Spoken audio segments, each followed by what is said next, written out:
बाळासाहेब ठाकरेंच्या जन्मशताब्दी दिनानिमित्त महाराष्ट्रातील सर्व नेत्यांनी बाळासाहेबांच्या पुतळ्याला वाहिले अभिवादन।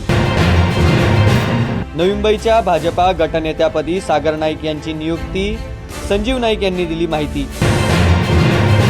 नवी मुंबईतील भाजपाचे 66 नगरसेवक गटस्थापनेसाठी कोकण भवनमध्ये दाखल। नवी मुंबईत भाजपाच्या ताकदीला वाढ, अपक्ष उमेदवार भरत भोईर यांनी दिला भाजपाला पाठिंबा। पनवेलमध्ये महापौर पदासाठी ओबीसी आरक्षण जाहीर, ममता प्रीतम म्हात्रे, नितेश पाटील, प्रवीण पाटील यांच्या नावाची महापौर पदासाठी चर्चा।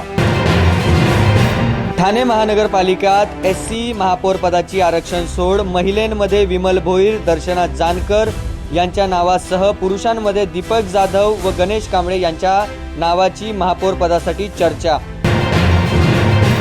मुंबईचे महापौर पद भाजपाकडे, शिवसेनेकडे उपमहापौर पद जाण्याची शक्यता। नाशिकमध्ये भारतीय वायुसेनेच्या वतीने दुसऱ्या दिवशी सूर्यकिरण एअर शोचे आयोजन।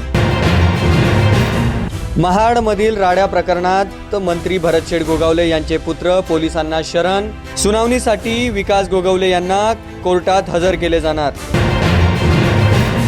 अत्याचाराच्या घटनेने बदलापूर पुन्हा हादरलं, 4 वर्षाच्या चिमुकलीवर स्कूल व्हॅनमध्ये अत्याचार।